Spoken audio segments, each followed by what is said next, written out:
Through diplomacy, Italy is reborn. When Napoleon conquered the Italian peninsula in 1796, his troops introduced liberal ideas to the Italians. In 1815, Napoleon was defeated by a coalition of European superpowers, ending the French Empire's 12-year reign over Northern Europe. The Allied countries met at the Congress of Vienna to redistribute the regions of Europe that had previously been under French rule.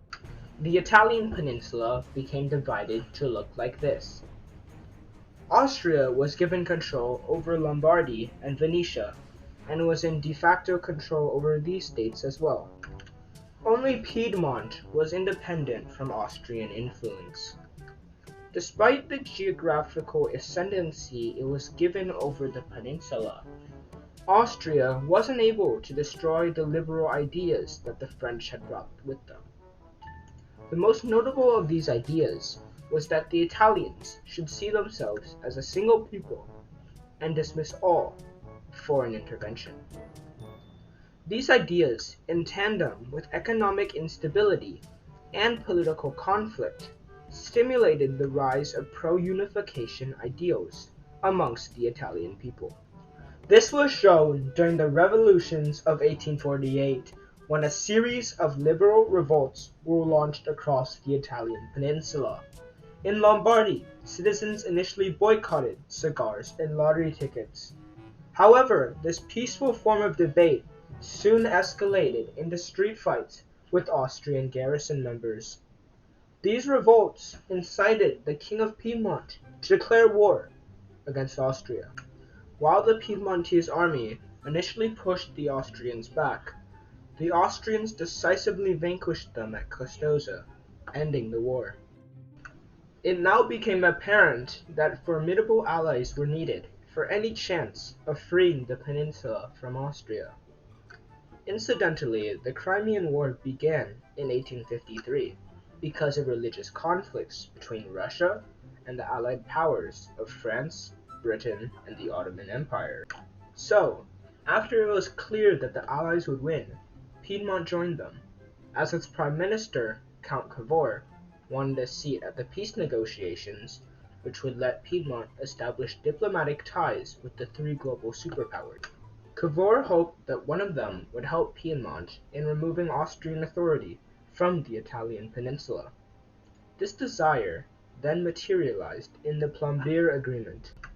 The Plombier Agreement of July 21st, 1858, between the Prime Minister of Piedmont, Count Cavour, and the French Emperor Napoleon III, led to the military alliance which had France aid Piedmont militarily in the case of an Austrian offensive in the Italian peninsula. The French's diplomatic promise, embodied in the Plombier Agreement, allowed Italy to obtain Austrian-occupied Lombardy and the United Provinces of Central Italy. The fulfilled covenant of the Plombier Agreement paved the way for Italy to subsequently join World War I and establish itself as a formidable European power.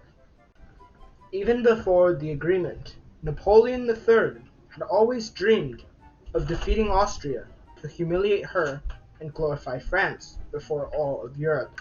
Napoleon III wanted the Italian peninsula to be free from Austrian influence, but not to be politically reunified, because then France would have less control of it. Cavour was fully aware of Napoleon's objectives and wanted to serve them while fulfilling his own, which was to remove Austrian authority from as many Italians as possible.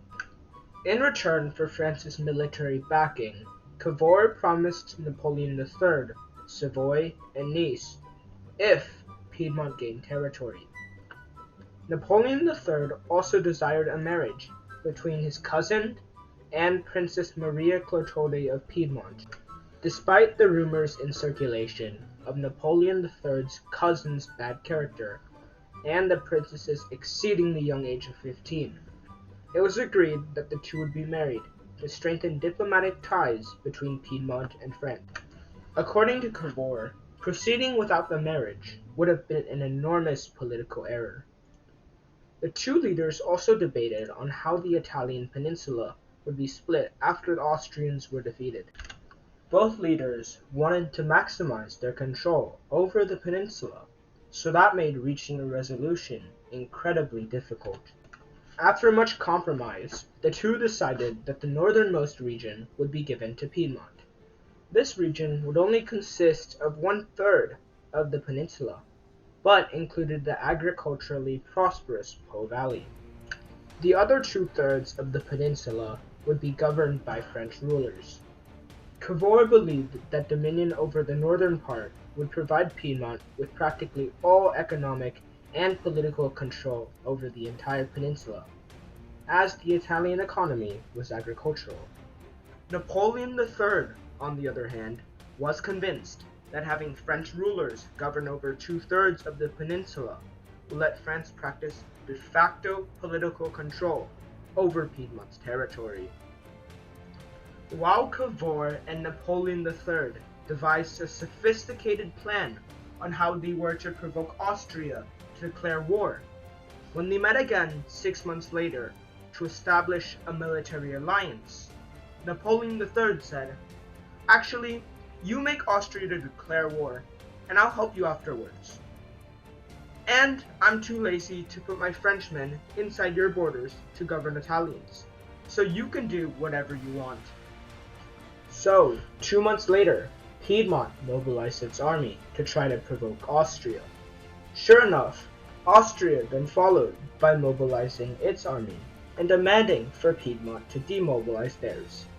Upon Piedmont's refusal to comply to the ultimatum, the Austrian army attacked 3 days later.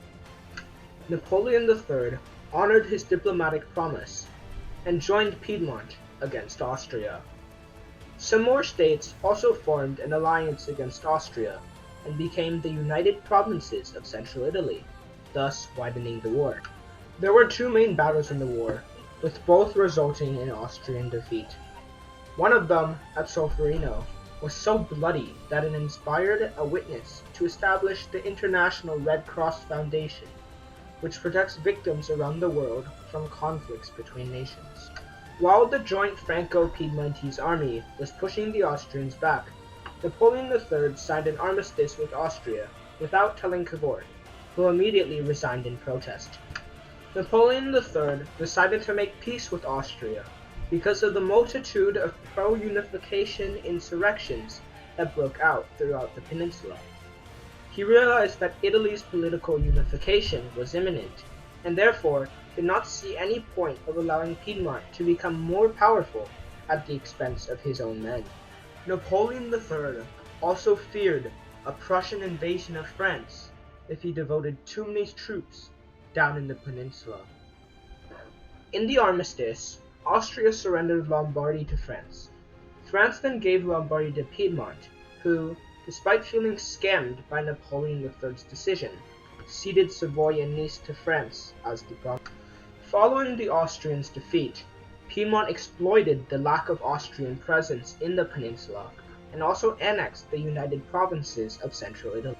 10 years later, in 1871, the Italian peninsula was finally unified under Victor Emmanuel II. Having one centralized government allowed for political unity and economic stability in the peninsula. Other countries soon began to recognize Italy and create diplomatic relations to secure Italy as a profitable trade partner. In May of 1882, this unified Italy formed the diplomatic, defensive Triple Alliance with Germany and Austria, now called Austria-Hungary.